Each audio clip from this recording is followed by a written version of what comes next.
Book 1, The Missing Princess, Part 1, Chapter 4. Sadly, Ashta held her grandfather's body, rocking back and forth, sobbing until dusk was starting to darken the sky. After a while, she pulled herself away and placed her shaky hands on the kitchen counter. Ashta saw Yinlin's samurai sword laying under the counter. She grabbed the sword and set it against the cupboard. Fresh blood dripped from its blade, but she didn't remember seeing either man injured. Confused, Ashta pulled herself to her feet and sniffed. Why was this happening? She wondered as a little blue bird landed on the windowsill chirping. At that moment, the little bird flew into the house, and Ashta scowled. The annoying creature flew around the kitchen, up the stairs, and into her grandfather's study. Ashta sighed heavily, climbing the stairs, and walked into the study. Yinlin had always let the birds come inside the house and fly around. He talked to them like they were his friends. Ashta didn't like whenever the birds came into the house because there would be bird droppings to clean up. The tiny animal was on her grandfather's desk and chirped again. Ashta glared at the little animal. "He's gone!" she yelled at the bird, and the tiny creature cowered. She wasn't angry at the bird, but at that moment, Ashta didn't want it around because it was too much of a reminder of Yinlin. "He's gone and he's not coming back!" Ashta yelled, collapsing on the chair behind the desk, and started sobbing. Two birds flew into the open window and landed on the desk. They were the same blue color as the little one, but these two were much bigger. Ashta looked up and saw the two birds hovering over an envelope. The two larger birds looked at her with sad eyes, then chirped, flapping their wings. Curiously, she got up from the chair and grabbed the envelope. She opened it and pulled out the handwritten letter. The handwriting was Yinlin's and addressed to her. "My dearest Ashta, I am so sorry about everything. I hope you one day find it in your heart to forgive me. You were always a daughter to me. Now that I am gone, you must carry this weight on your own. Please follow these instructions carefully. Trust no one, not even your aunt and uncle. I have faith in you, my dearest princess. 1. Open the box on my desk and put the enclosed amulet around your neck. 2. Follow the same steps for all the elements to learn fire. 3. You must travel beyond the Forbidden Forest to Hollendale. Good luck, my child. Forever my love, Yinlin." Ashta sobbed, holding onto the letter. The tiny bird cooed at her sadly, and she looked at the birds. "I'm sorry for yelling at you," she cried. The three little birds chirped softly and flapped their wings. Ashta noticed a small wooden box on the desk, picked it up, and opened it. There was a folded-up piece of paper and a necklace inside. The amulet looked like two silver snakes curled around a pink stone, and "To my dearest Ashta" had been engraved on the back. Ashta put the necklace on, unfolded the old worn-edged paper, and saw it was a map.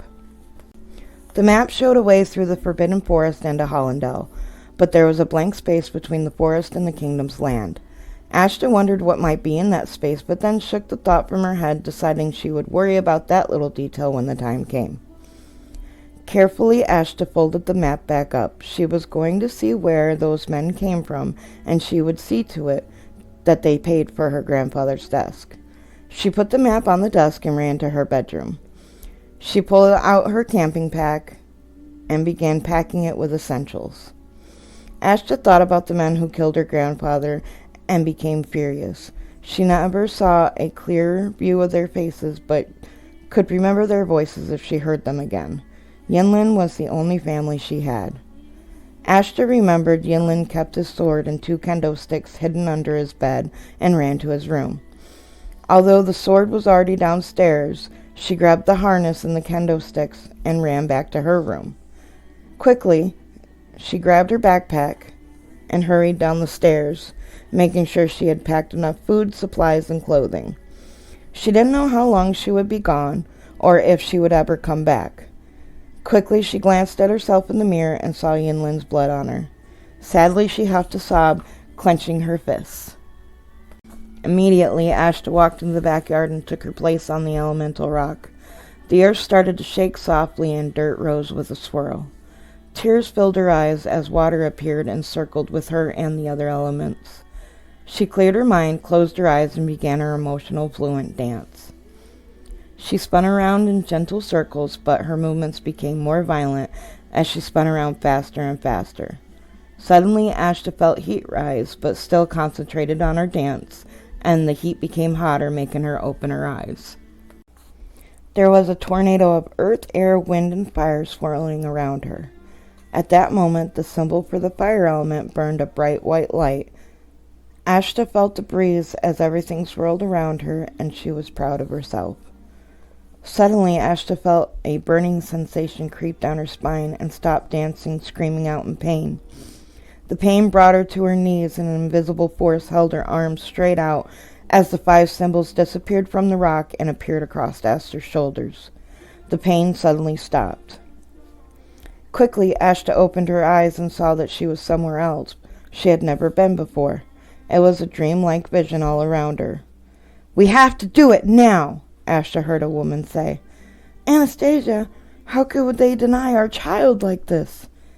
"Ashta is an extraordinary girl," a man said. Their voices sounded vaguely familiar. "Jericho, we don't have a choice. I will send my necklace with her. It will help guide and protect her," said the woman the man called Anastasia. Curiously, Ashta watched as the man and woman handed a swaddled baby to a younger version of Yinlin and realized the baby was her. The dreamlike state flashed and Ashta shielded her eyes. "Now you will burn for your crimes you both committed against the kingdoms." Ashta heard, slowly uncovering her eyes. She saw a woman tied to a post on a wood pile and people surrounding her dressed in clothes from the 1800s. "We did as you asked. We got rid of the child," Jericho yelled. Horrified, Ashta watched a group of people throw a rope noose around the man's neck. The man was her father and the woman was her mother. "You still must be punished, my son," said the large man. The man with the golden crown looked like an older version of the man about to be hanged. "But only the queen can punish me. You hold no reign over our kingdom," stated Jericho. "Do it!" yelled the man with the crown, and the noose pulled Jericho up into the tree. Ashta watched in terror as a group of people set the wood pile on fire the woman was standing on. Anastasia screamed as Jericho gasped for air. The atmosphere flashed again, and Ashta found herself in the middle of a garden.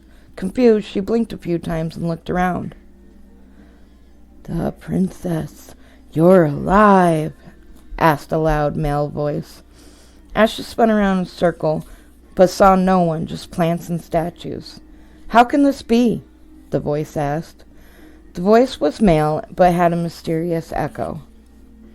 "Who are you?" Ashta asked, looking around, and still saw no one in sight. "I am the moon god," stated the voice, as 2 large green eyes appeared. "Ashta!" Ashta heard a girl's voice call her name, and the eyes looked at her, growling softly. The dreamlike state disappeared, and Ashta opened her eyes. The swirl of elements disappeared as the invisible force let Ashta go, and she was still on her knees. "Ashta!" the girl's voice said again. Ashta looked up and saw Lashana and a guy staring at her. "What happened here? Did you kill that man inside your house? What were you doing?" Lashana rambled in fear, and Ashta looked at her for a moment, shaking her head. "The man lying on the floor in the kitchen is my grandfather. Those men came from the Forbidden Forest. They are the ones that killed him," said Ashta with anger, and the man scoffed. "Then why are you covered in blood?" he asked. Lashana gave the man a warning look and then looked back at Ashta. "Did you kill those men?" she asked, concerned. Ashta shook her head, raising to her feet. Ashta knew she had to leave soon and didn't want to explain herself to anyone, just in case Lashana and her friend decided to go to local police.